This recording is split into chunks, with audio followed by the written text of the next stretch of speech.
Assalamualaikum warahmatullahi wabarakatuh. Saya Bella Wahyurianti dari D3 Akuntansi, Fakultas Ekonomi dan Bisnis dengan NIM C0C0 2019.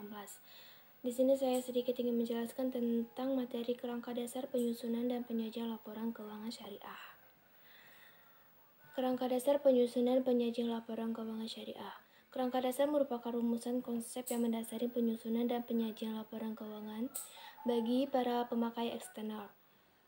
Kerangka dasar ini menyajikan konsep yang mendasari penyusunan penyajian laporan keuangan bagi para penggunanya. Tujuan kerangka dasar ini adalah untuk digunakan sebagai acuan bagi penyusun standar akuntansi keuangan syariah dalam pelaksanaan tugasnya membuat standar penyusun laporan keuangan untuk mengulangi masalah akuntansi syariah yang belum diatur dalam standar akuntansi keuangan syariah. Auditor dalam memberikan pendapat mengenai apakah laporan keuangan disusun sesuai dengan prinsip akuntansi syariah yang berlaku umum. Para pemakai laporan keuangan dalam menafsirkan informasi yang disajikan dalam laporan keuangan yang disusun sesuai dengan standar akuntansi keuangan syariah.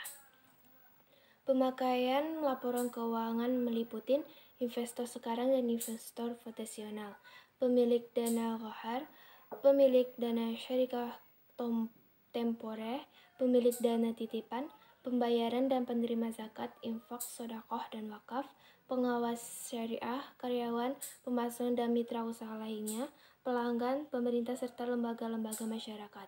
Azas transaksi syariah, yaitu persaudaraan, keadilan, kemaslahatan, keseimbangan, dan universalisme.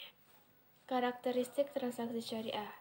Transaksi hanya dilakukan berdasarkan prinsip saling paham dan saling ridho. Prinsip kebebasan bertransaksi diakui sepanjang objeknya halal dan baik.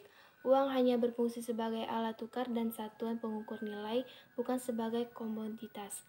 Tidak mengandung unsur riba, tidak mengandung unsur kezaliman, tidak mengandung unsur masyir, tidak mengandung unsur ghar, tidak mengandung unsur haram, tidak menganut prinsip nilai waktu dari uang, time value of money.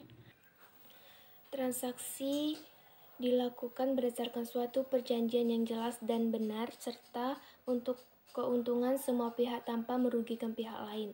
Tidak ada distorsi harga melalui rekayasa permintaan. Tidak mengandung unsur kolusi dan suap menyuap. Tujuan laporan keuangan. Tujuan utama laporan keuangan adalah untuk menyediakan informasi menyangkut posisi keuangan, kinerja, serta perubahan posisi keuangan suatu entitas syariah yang bermanfaat bagi sejumlah besar pemakaian dalam pengambilan keputusan ekonomi. Laporan keuangan entitas syariah terdiri atas 1. Posisi keuangan entitas syariah. 2. Informasi kinerja entitas syariah disajikan dalam laporan laba rugi. 3. Informasi perubahan posisi keuangan entitas syariah. 4. Informasi lain. 5. Catatan dan sekunder tambahan. Karakteristik kualitatif informasi keuangan syariah dapat dipahami, relevan, andal, dapat dibandingkan. Sesuai karakteristik laporan keuangan entitas syariah antara lain meliputi komponen laporan keuangan yang mencerminkan kegiatan komersial yang terdiri atas posisi keuangan, kinerja. Komponen laporan keuangan yang mencerminkan kegiatan sosial meliputi laporan sumber dan penggunaan dana zakat. Komponen laporan keuangan lainnya yang mencerminkan kegiatan dan tanggung jawab khusus entitas syariah tersebut. Konsep dasar akuntansi menurut AAOIV dan pemikiran. Kerangka dasar akuntansi didasari merupakan hal penting dan untuk itu AAOIV telah mengeluarkan pernyataan nomor 1 dan 2. Manfaat dengan ditentukan tujuan akuntansi keuangan untuk lembaga keuangan syariah menurut AAOIV yaitu sebagai berikut. Dapat digunakan panduan bagi dewa standar untuk menghasilkan standar yang konsisten. Tujuan akan membantu bank dan lembaga keuangan syariah. Tujuan akan membantu untuk membantu manajemen dan membuat pertimbangan pada saat akan menyusun laporan keuangan. Tujuan jika diungkapkan dengan baik akan meningkatkan kepercayaan pengguna serta meningkatkan pemahaman informasi akuntansi sehingga akhirnya akan meningkatkan kepercayaan atas lembaga keuangan syariah. Penetapan tujuan yang mendukung penyusunan standar akuntansi yang konsisten. Kesimpulan, akuntansi dikembangkan untuk mendukung ekonomi dan mengikuti paradigma dari sistem ekonominya. Jadi, akuntansi memerlukan kerangka dasar untuk akuntansi dalam pelaporan keuangan, tidak terkecuali dalam akuntansi syariah.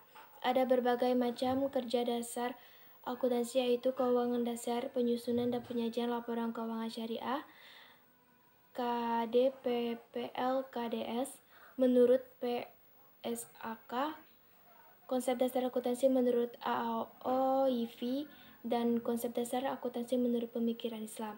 Berbagai macam kerangka dasar akuntansi tersebut memiliki perbedaan.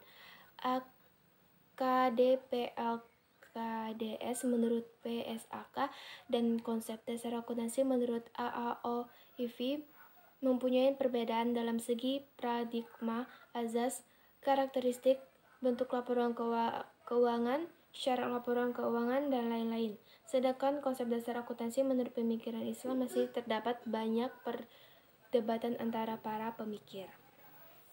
Baiklah, mungkin itu yang bisa saya sampaikan. Maaf jika ada salah kata. Assalamualaikum warahmatullahi wabarakatuh.